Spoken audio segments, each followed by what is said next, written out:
What's up, everybody? It is your boy, Real Shocker, the 96. 96 is very early in the morning, as you can see.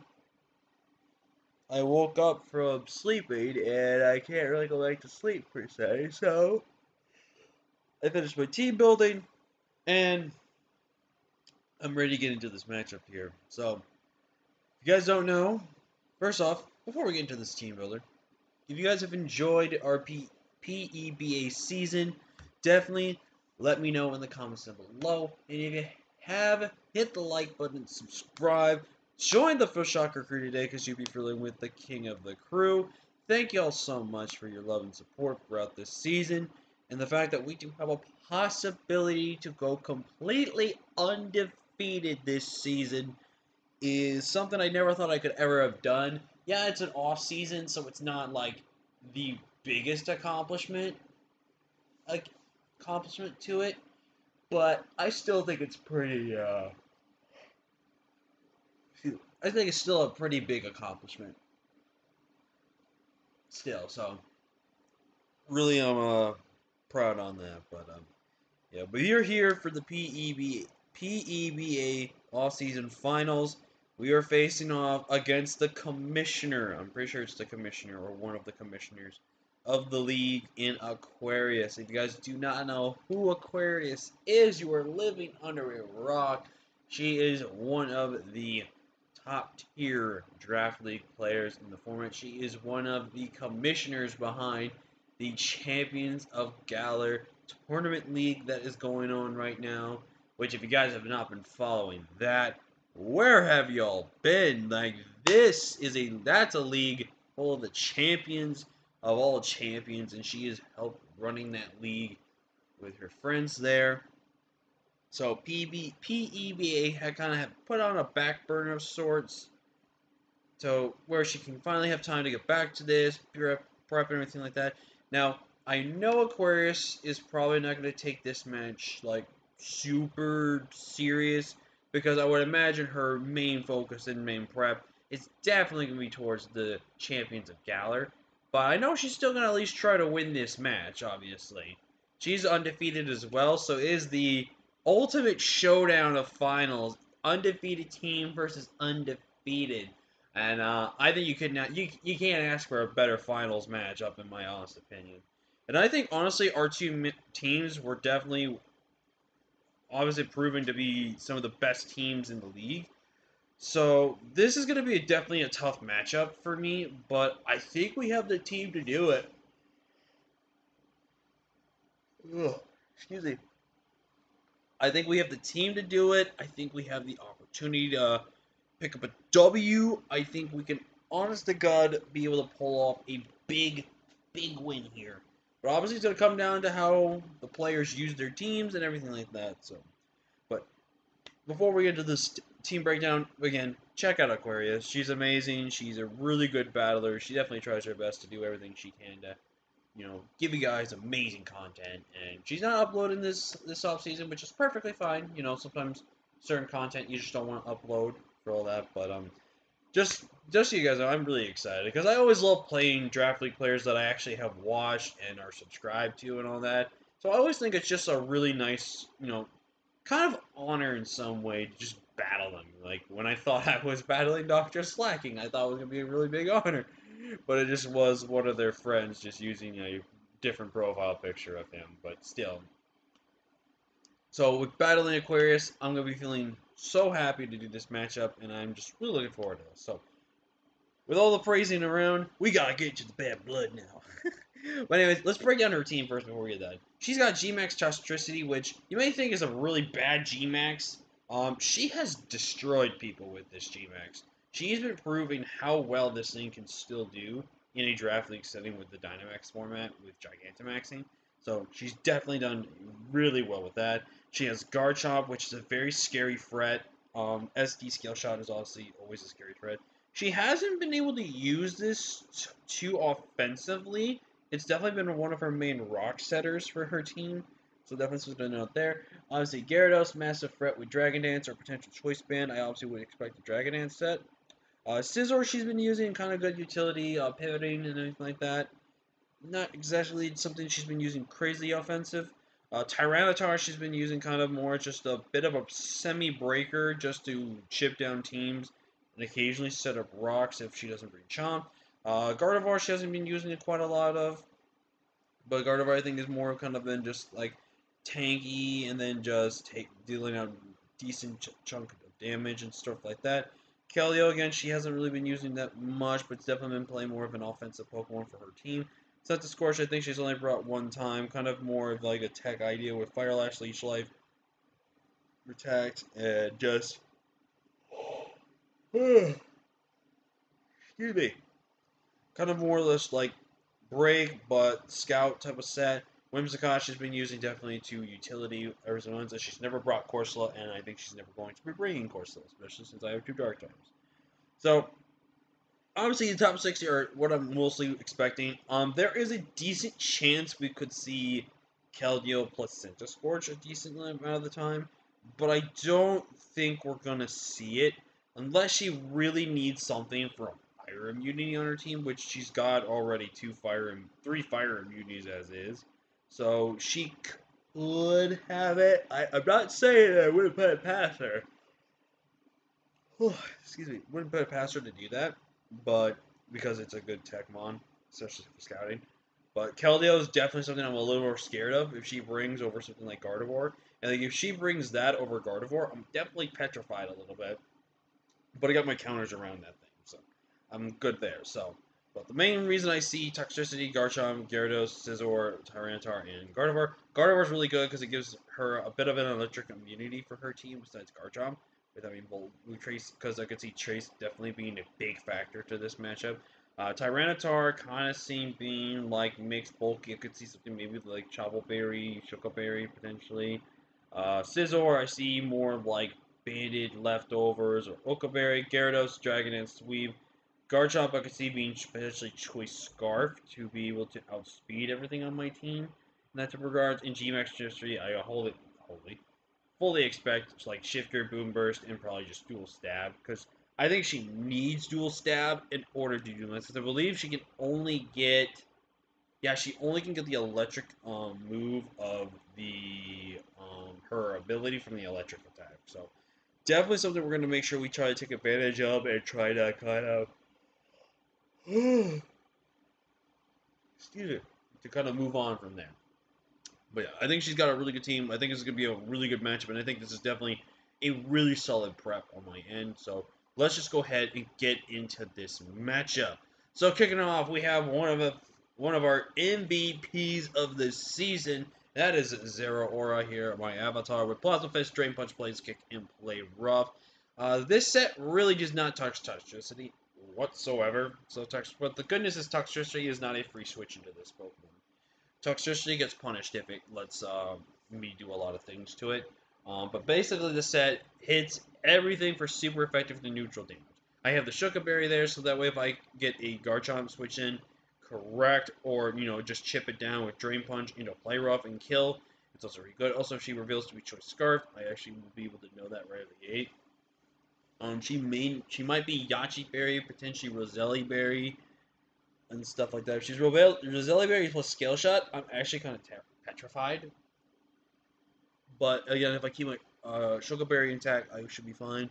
As long as she doesn't get 5 hits. I think 5 hits, and then she's like adamant, it might be a roll then after those 5 hits with Sugar Berry. So definitely something to note there. But Zeraora, fantastic breaker this matchup. I don't think it's going to be the win condition this week, but it's definitely going to be a very heavy hitting breaker on my team. With 112 in HP, max attack, adamant 96 defense, and 48 speed. Again, speed lets me outspeed the Garchomp. I'm actually not running speed for Keldeo. I I feel like Keldeo just does not come when I have Tangrowth, which just walls it. I have Melmetal, which can always take a hit and just hit back against it. I have a Inteleon that once Dynamax pretty much just beats it.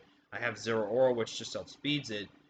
And I don't think it's coming. I really don't think it's coming. Yes, I have 2 dark types with my team. One has poison typing and one has fire typing.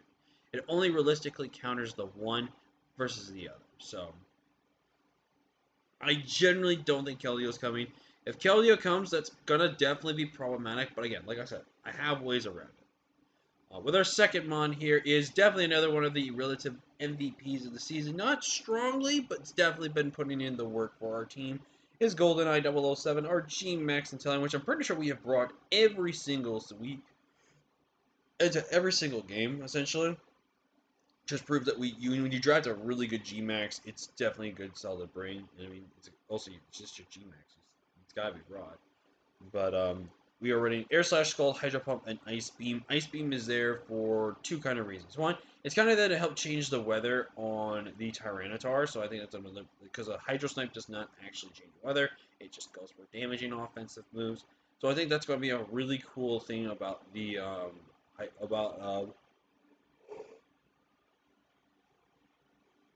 excuse me, about how our attacks are going to go. Air Slash just for speed boost, which is really good. We are running enough speed to outbeat Chomp, and so, but Air Slash is mostly also there just so we can hit the Keldeo. Besides also hitting things like the Whimsicott for super effective damage in case I don't want to click Ice Beam. Ice Beam again just one shot Chomp if I really want something just new Chomp versus a water type attack. So, but Inteleon, I really think has a good solid matchup here, and I think Inteleon's definitely going to be a really good mon to use to this game. We're running 76 in HP, 68 in defense, max special attack, and a speed, like I said, for Garchomp. Next mon, another underrated MVP mon that we had this season, and has definitely been putting in the work this season, is definitely Ghost Freak, the Dusknoir here, with Trick Room, Will-O-Wisp, Brick Break, and Poltergeist. Bit of a risky set, a little bit.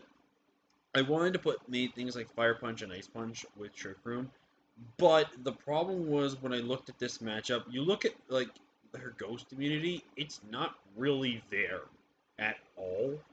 So I was thinking to myself, oh, sorry if you're hearing that, guys. My cat is deciding to hack up along right when we're recording.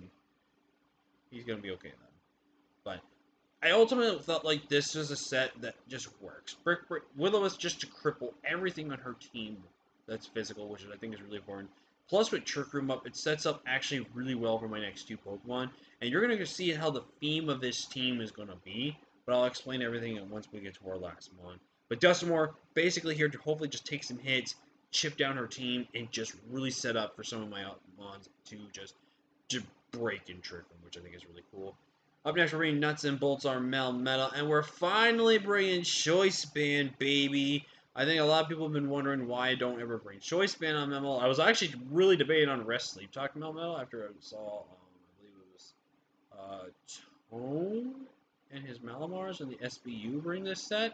I think. I'm pretty sure it is, but the reason why we're going Banded. Banded just kills everything. Banded 2-hit KOs almost everything that is resisted.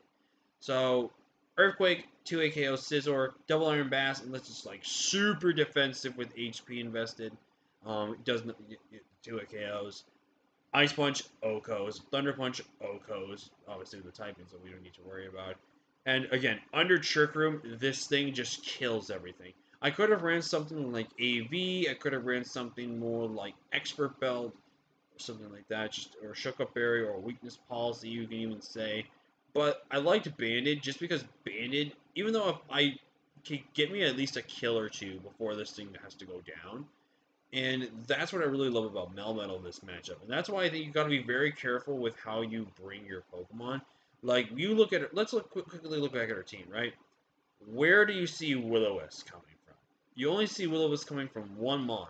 And when that one Mon is checked, relatively checked pretty much by another Fire type, Mons that don't care about getting burnt, Melmetal gets free switch into Mischief that way. And also it just lets Mons like my GoldenEye, lets Mons like my Incineroar, which we'll talk about later, just to come in freely. But again, once we've got Trick Room up, if she's got Protect on any Mon, she has to be forced to burn those Protects. Now, there is a decent chance she can know that I'm Choice Banded and might stay in, depending on what the situation is. But if I obviously make the prediction play, then I can make doubles of what I can do to keep my Melmetal safe. Because honestly, Melmetal, I feel like, really just breaks hard this matchup, and I think it could be a really good piece of the team. We are running max attack, choice banded metal. So again, nothing really is going to be safe from this thing. This thing is either going to 2 KO something or it is going to just OHKO something. We're 116 in HP, 136 Spadef. This gave me a lot of good. It gave me a good chunk of Spadef bulk to take some hits from the Spadef side, especially when Gmax Toxtricity Dynamaxes. I am still 2-8 KO'd, I'm pretty sure, by Gmax Toxtricity. Unless it is timid. If it is timid, I'm pretty sure it's a chance to 2-8 KO me with the Gmax Lightning attack. Again, it's a potential roll. But I think just overall, Melmetal can just do so much in this matchup, and I really, really am hoping Melmetal puts in the work. Up next, a mon that we have probably only brought now like our second time ever, and that's actually kind of surprising to say that. But we're bringing Tangrowth, and I think Tangrowth honestly has a decent, good matchup here against her team. Yeah, there's a couple of things that kind of annoy Tangrowth, like there's Scizor, there's Centiskorch. Um, those just saw her team. There's even things like even Gardevoir's a little annoying because he traces Regenerator and stuff like that. But we're bringing some tech. We're bringing some pretty cool tech this week. We're running Earthquake, Power Up, Knockoff, and Shockwave. Shockwave is strictly there for Gyarados so that Gyarados cannot be able to set up freely against me and can't just beat me 1v1. Earthquake is able there to just OHKO Toxtricity, obviously, but unless G-Maxes, I can take one hit and with the Max Ooze, and if depending on how low I get, I can take another Max Ooze that's already +1 and kill it off. Knockoff plus Earthquake pretty much helps me beat Scizor if Scizor does not have Roost. If Scizor does have Roost, I can't beat that in a 1v1. And then Power Up is there so I can actually be able to go 1v1 against Garchomp, which I think is really cool as well. Overall, I think Tangrowth's job here in Trick is also really cool in Trick Room, is that he can play just kind of pseudo-offensive in Trick Room, which I think is really, really cool. So I really think Vines is going to be a really good mon this week, and I'm really hoping that it can do a lot for us. And last but not least, I think it's going to be potentially the win con of this matchup, potentially. It's really hard to say, though, so I'm hoping this set works. We are running Flame Charge, Thunder Punch, Earthquake, and Will-O-Wisp on my Incineroar. Now, this is a bit of a risky set because it does bank on two things. It banks on getting 1 or 2 Flare Charges up before things like Garchomp and Keldeo come in. If Keldeo comes, obviously. Or even Gyarados coming in as well. 2, this banks on Will-O-Wisp landings, I also feel like. Because, as you can see, we are running Weakness Policy. You may ask yourself, why am I running Weakness Policy? Well, I looked at this matchup really, really hard. I wanted to bring Salamence. I really wanted to bring Salamence. And I felt like Incineroar had a good matchup. I felt like Skuntank had a good matchup. Shelmet is just going to stay on the bench.